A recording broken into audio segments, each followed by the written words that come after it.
દરેક એપીએમસીમાં કડદા થાય છે, એને કડના નામે કે બીજા નામે લૂંટ ચલાવે છે. તમે એક થાવ, સરકાર બદલવી છે, મંત્રીઓ બદલી તો ખાલી મોરા બદલશે, પછી તમારી પાસે આવશે જો એ ખરાબ હતો બદલી નાખો, હવે આ નવો આવ્યો, આ રૂપાડો છે, કાંઈ રૂપાડો નથી, નિયત જ ખરાબ છે.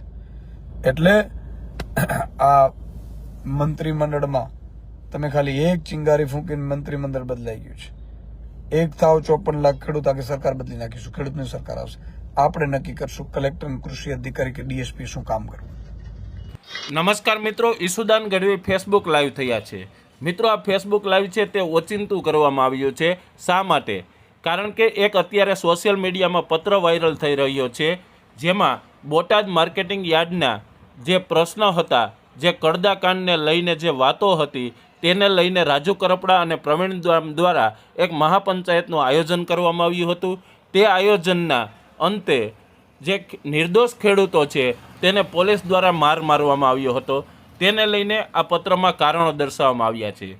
મિત્રો, બોટાદ તાલુકા પંચાયતના કારોબારી સમિતિના ચેરમેન સુમિતભાઈ ભારતીય જનતા પાર્ટીમાંથી રાજીનામું આપે છે અને રાજીનામું આપતાની સાથે જ તેઓ જે કારણ દર્શાવે છે તે ખૂબ જ મહત્ત્વના છે. મિત્રો, ઈસુદાન ગઢવીને લાઈવ થવા માટે મજબૂર થવું પડ્યું છે, કારણ કે આ પત્રની અંદર જે કારણો છે તે ખૂબ જ ગંભીર છે. તો ઈસુદાનભાઈ આ પત્રને રિલેટેડ જે વાતો કરવા માંગે છે તે આપણે ખૂબ જ ગંભીરતાથી સાંભળશું.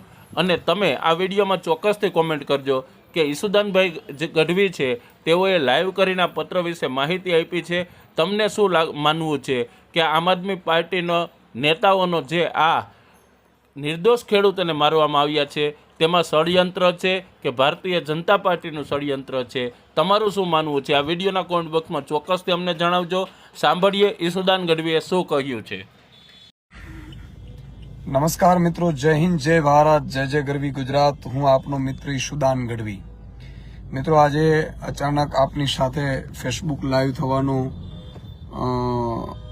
નક્કી કર્યું છે એટલા માટે કે આખું ભાજપી કડદા પાર્ટીએ આખું ષડયંત્ર રચ્યું ખેડૂતો પર લાઠીચાર્જ કરવાનું. ખેડૂતોને ખૂબ લાઠીઓ વર્ષાવી, ઘરમાંથી ઘૂસીને ભાજપી કડદા પાર્ટીની પોલીસે ખેડૂતોને માર્યો, વડીલોને ઘરમાંથી કાઢ્યા, કોઈને ખબર નહોતી એ જે સૂતા હતા એને મારીને ઘરમાંથી કાઢ્યા. મિત્રો, આ શેર કરજો, વધારેમાં વધારે લોકો સુધી આ મેસેજ પહોંચવો જોઈએ. અને પછી ભાજપી કડદા પાર્ટીએ તમામ લોકોને કીધું પોતાનામાં કે હવે આ આરોપ નાખી દો આમ આદમી પાર્ટી ઉપર કે આમ આદમી પાર્ટી છે એ અરાજકતા ફેલાવે છે, ગોપાલ ઇટાલિયન ઈસુદાન ગઢવી અરાજકતા ફેલાવે છે. એના પ્રવક્તાઓને જેમ પેલું ન રમકડું એમ ચાવી મારે રમકડા બોલતા ચાલુ થઈ ગયા, મરજી પડે હોય તો મંત્રીઓ ચાલુ થઈ ગયા, જે મંત્રીઓ ને રાજીનામા આપવા પડ્યા. એક દિવસ ખેડૂતોની તાકાત હોય, એક દિવસના આંદોલનમાં ખેડૂતોએ આ મંત્રીઓના ગાભા કાઢી લીધા, બરોબર છે? તો એ ટે કરતા મંત્રીઓના ખુરશીઓ વહી ગઈ. આ ખેડૂતોના એકતાની તાકાત છે. પણ હું જે કહેવા માંગુ છું, એ લોકોએ એવું કીધું કે આમ આદમી પાર્ટીએ કરાવ્યું, આમ આદમી પાર્ટીના નેતાઓએ કરાવડાવ્યું, આમ આદમી પાર્ટી અરાજકતા ફેલાવે છે. મિત્રો, અમે તો સામાન્ય ઘરના પરિવારના દીકરા છીએ, ખેડૂતોના દીકરા છીએ. અમને ખબર છે ખેડૂતોને કેવી પીડાઓ છે. અમારે પોતાની જમીન છે. અમે લોકો બધું છોડીને, અમને ઈશ્વરે ખૂબ આપ્યું, પછી ભગવાન ભણ્યા ગણ્યા, ભગવાને ખૂબ આપ્યું, પછી નક્કી કર્યું કે હવે એટલું ઈશ્વરે આપ્યું ઘણું છે આપણા માટે, આપણે ખૂબ સુખ શાંતિથી જીવન જીવી શકીએ છીએ. પણ બીજાના માટે શું? તો બાકીનું જીવન બીજાના માટે લડત ચલાવવા માટે, ગરીબો, વંચિતો, શોષિતો, મિડલ ક્લાસ, ખેડૂતો, બેરોજગારો, એના માટે લડત લડાવવા અમે રાજનીતિમાં આવ્યા. અને અમે બધા યુવાનો, તમે જુઓ, ઈસુદાન, ગોપાલ, રાજુ કરપડા, પ્રવીણ રામ, સાગર રબારી, સામત ગઢવી, ચેતર વસાવા, હેમંત ખવા, આ બધા એવા સેંકડો યુવાનોએ અમે નક્કી કર્યું કે આપણે લોકો માટે લડવું છે. ભાજપની સામે એ જ લડી શકે જેને ધંધા ન હોય, ભાજપની સામે એ જ લડી શકે જે કરોડ રૂપિયાની સંપત્તિ ન ધરાવતો હોય. નહીં તો ઈડીની રેડ કરે, ઇન્કમટેક્સની રેડ કરે. તો આમની પાસે એક પોલીસ કેસ થાય, એમાંથી 2-5 મહિના જેલમાં રહેવું પડે. હમણાં ચેતરભાઈ 81 દિવસ રહી આવ્યા ને. પણ મિત્રો, આ તમે જુઓ, આખું ષડયંત્ર રહી છું. એમણે રાજુ કરપડાને બદનામ કરવાની કોશિશ, પ્રવીણ રામને બદનામ કરવાની કોશિશ, પછી એવા મેસેજો ફેલાવડાવ્યા, ટોળાના ટોળા ઉતારી કે જોયું તમને મરાવડાવીને એ લોકો ફરે છે, બહાર નહોતા ફરતા. એ એટલા માટે કે ત્યારે જો એ પકડાઈ જાય અને ખેડૂતો રોષમાં આવી જાય અને ક્યાંક વધારે હિંસા ભડકે, અમે હિંસાને ક્યારેય સમર્થન નથી કરતા. તો આ ભાજપીય કડદા પાર્ટીએ જે ષડયંત્રો કર્યા એનો આજે ખુલાસો થયો છે. આજે એક બોટાદના જ ભાજપના ચાલુ પંચાયતના સભ્ય, લાવો એમણે પત્ર આપ્યું છે, હું આપને દેખાડું. લાવો ભાઈ. ચાલુ સભ્યએ જે કારોબારી સમિતિનો ચેરમેન પણ છે, જેમનું નામ છે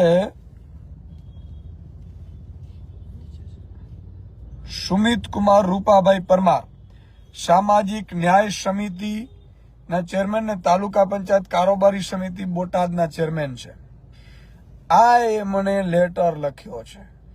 ભાજપના નેતા છે, ભાજપનો ચૂંટાયેલો સભ્ય છે, ન્યાય સમિતિનો કારોબારીનો ચેરમેન છે. એણે જે લેટર લખ્યો છે હું આપને સંભળાવવા માંગુ છું. મિત્રો, સત્યમેવ જયતે, ક્યારેય છે ને સત્ય છુપાતું નથી, વાર લાગે. પણ આ જે લેટર લખીને ભાજપમાંથી રાજીનામું આપ્યું છે, અને લેટર છે માનનીય પ્રમુખ શ્રી, ભારતીય જનતા પક્ષમાંથી રાજીનામું સ્વીકારવા બાબત વંદે માતરમ. સવિનય સાથ જણાવવાનું કે મારે જણાવવાનું કે હું પરમાર સુમિત કુમાર રૂપાભાઈ, રહેવાસીનું આખું લખ્યું છે, અને એને લખ્યું છે હું તાલુકા પંચાયત બોટાદ હાલ ચેરમેન તરીકે, ન્યાય સમિતિના ચેરમેન તરીકે ફરજ નિભાવું છું. 4 વર્ષથી પાર્ટી માટે સંવિધાનમાં રહીને, શિસ્તમાં રહીને કામ નિભાવી રહ્યો છું. પણ હાલ જ કડદા કાંડ બોટાદ માર્કેટિંગ યાર્ડમાં થયેલ હોય અને તેમાં ઘણા બધા નિર્દોષ ખેડૂતોને ભારતીય જનતા પાર્ટીના કહેવાથી, મિત્રો શેર કરજો વધારે વધારે, આ પોતે લખે છે કે નિર્દોષ ખેડૂતોને ભારતીય જનતા પાર્ટીના કહેવાથી પોલીસે કાયદો અને સંવિધાન નેવે મૂકી અને ખેડૂતોને જેલમાં પૂરેલ હોય અને એને ખેડૂતોને જેલમાં પૂરેલ હોય તે ખેડૂતોના ન્યાય માટે હું ભારતીય જનતા પાર્ટીમાંથી રાજીનામું આપું છું. આ ભાઈ છે સુમિતભાઈ રૂપાભાઈ પરમાર. એમણે સીધો એવું કહ્યું કે જે ખેડૂતોને ભારતીય જનતા પાર્ટીને કહેવાથી આ બધું અત્યાચાર થયા છે, લાઠીચાર્જ થઈ છે, જેલમાં પૂર્યા છે, એમની આત્મા જાગી ગઈ. ભાજપના ભંડો ફૂટી ગયો. આમ આદમી પાર્ટીને બદનામ કરવાનો, આમ આદમી પાર્ટીના નેતાઓને બદનામ કરવાનો. મિત્રો, અમારી પાસે તમારા સાથ સિવાય કશું જ નથી. અમે નથી તો અમારી પાસે પોલીસ. જો સરપંચના પતિદેવ પાસે વિડીયો ભાજપે બહાર પડાવડાવ્યો.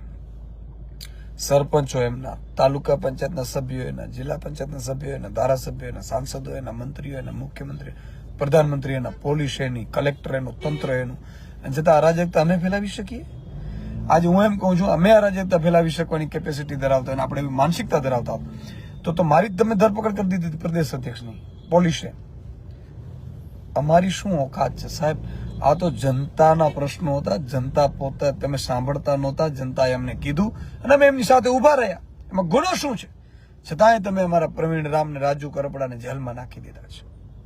કલ્પના કરો કેટલી નિમ્ન કક્ષાની રાજનીતિ, અત્યાચાર. અચ્છા, પોલીસે હેલ્મેટો પહેરીને આવીને, સેલ લઈને આવ્યા, લાઠીઓ લઈને આવીને આખું તંત્ર જે કંટ્રોલ કર્યું દેખાતું નથી ગુજરાતની જનતાને. પણ મિત્રો, વિનંતી કરીએ છીએ, ભાજપ અમને બદનામ કરવાની કોશિશ કરશે, ખોટા કેસ કરશે. ઈડીથી તો અમે બીતા નથી, સીબીઆઈની તાકાત નથી, પોલીસનો દુરુપયોગ કરશે, અમને ડરાવશે, ધમકાવવાની કોશિશ કરશે, બદનામ કરવાની કોશિશ કરશે.